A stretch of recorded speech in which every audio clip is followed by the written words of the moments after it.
Welcome back to another SuperCoach video with me, JD. Today we are going over 5 players that are very, very lowly owned that I find kind of interesting after the interclub sessions. Some of these names are a little bit well known, some of them aren't. They're all cheap, so they're looking for those value options. And inevitably, some of those do sneak out of this time of year. They start to emerge that we hadn't considered before. So we're going to go through 5 that caught my eye just a little bit. They're not all getting into my team, but they are the ones I'm going to watch through the next 2 games as things start to ramp up in the lead up to round 1. So let's get straight into it. Ownership will be roughly, as of time of recording this, will no doubt change. Some of these will go up, some of them go down. But let's start with the man behind me, Finn Callahan, 244k mid only, roughly 3.8% owned.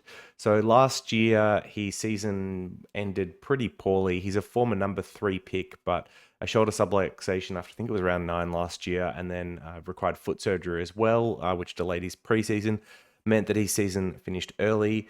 He averaged 103 in the twos over the first 3 games before coming in, and then averaging just 55 with 0% CBAs, and was really playing that outside half forward type, like wing type role. The case for him putting his hand up and really going forward this year is to move more inside, get some CBAs, get around the ball, and score a little bit like what he did in the twos, where he was able to average that 103 on fantasy. Coming out of draft, for those who don't know, he was kind of compared to a Kelly, interestingly enough, or maybe like a Bont, if he was able to develop the contested game to the same level. So even though the hope would be that he moves more inside with Hopper and Taranto going away, and that's definitely what's played out through the interclub so far, he's played more time inside. Whether that translates to the actual AFL games themselves is yet to be seen, and that's what we've got to keep an eye out for. If he plays more of that outside role, I think it's a little bit of a risk, but I have a feeling that in the rotations, he's the one that kind of swaps with Kelly, is that, inside, outside kind of can go either way. Could potentially start at half forward and then move up to the ball. But yeah, we'll just need to see what's happened. He's priced at roughly 45, so you are looking for an 80 for him to be worthwhile. But at 244k, he does provide an interesting alternative to those that were looking at Sheed and Warple if you are no longer as big a fan of those. Next up is Jai Menzie from Essendon. He's 154k forward, currently 2% owned.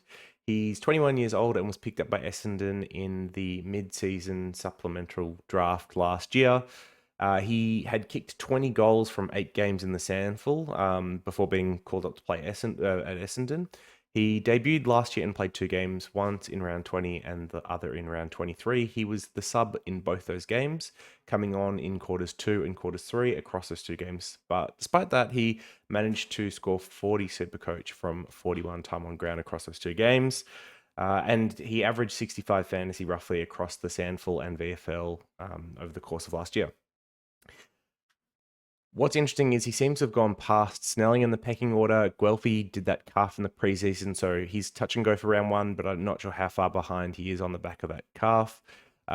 McDonaldson Woody, as widely reported, still has the skills, but has to get that match fitness as well. So what that looks like for round 1 and what his time on ground could possibly, if he does play.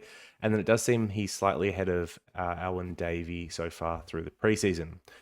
So look, it's probable that he is a sub-risk and he is playing small forward in what should be a pretty mediocre team. But don't be surprised if he is the number 1 small forward for Essendon come round 1. And given that you only need kind of mid-60s at his 154k price point, he is someone you should keep an eye on, especially if some of the other options fall through.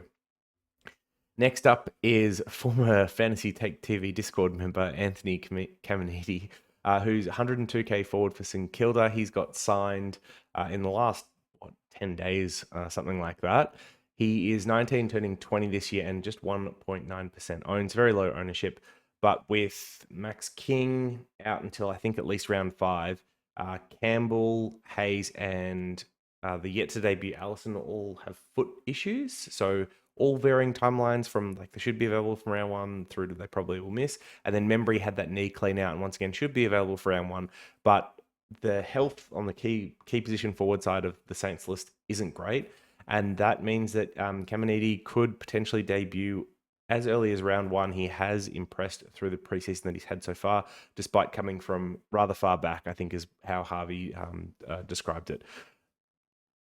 not only that, he impressed in the intra-club again as well, and performed well there. So keep an eye on him. He's someone that could bolt over the next 2 weeks. And for those that write these types off, I mean, Hayes from St Kilda as well as Nick Martin from Essendon were both in the same boat and were both very serviceable. At 102k, they only need to average in the 50s to kind of be worthwhile, just given how discounted they are.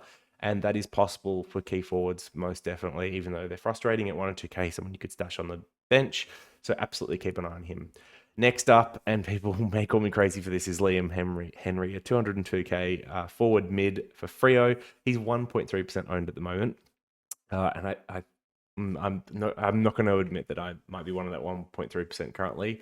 I don't know what I'm doing for my team, but look, he's only averaged 34, 42, and 45 over the last 3 years. No, 41, I think it was last year. And he's really struggled to cement a spot in Freo's best 22.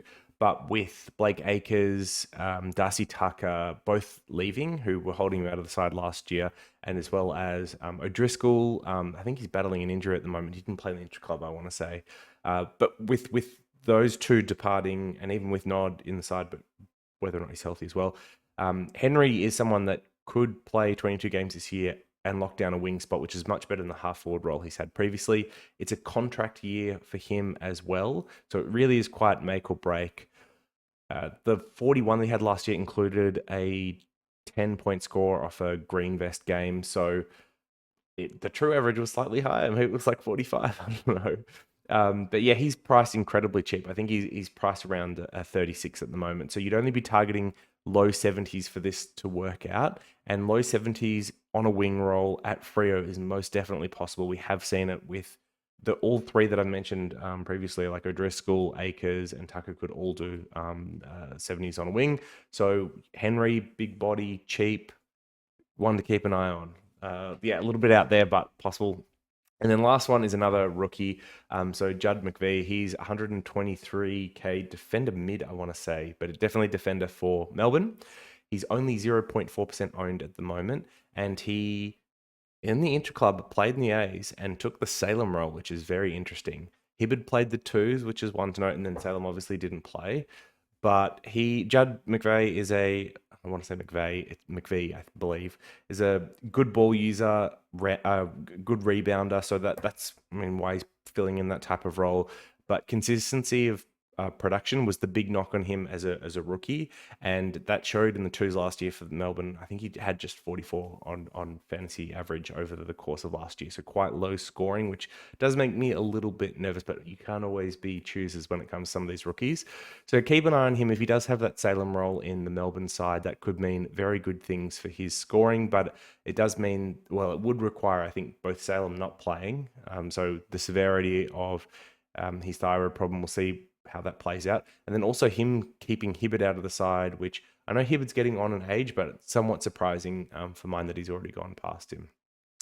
So yeah, that's number 5. So we've got Finn Callahan, Jai Menzies, Anthony Caminiti, Liam Henry, and then Judd McVee. 5 very lowly owned players for you to keep your eyes on as the rest of the preseason plays out. I could also shout out a few other names of more mid prices of guys that are quite lowly owned, but names are a little bit more familiar. So Dersma, Day, Wanganeen Malera, Nathan Wanganeen and Miller as well, both Millers. I think those 4 were probably the next 4 I would have chucked on this list as one to keep eyes on, that are all very lowly owned once again, but put in good performances over their intra-clubs and could be ones that you might want to keep an eye on as well. But that's all there is for this video. Thanks for joining me. If there's someone that's lowly owned that's on your watch list that I should also have an eye on, please drop it down below. Otherwise, I'll see you in the next one.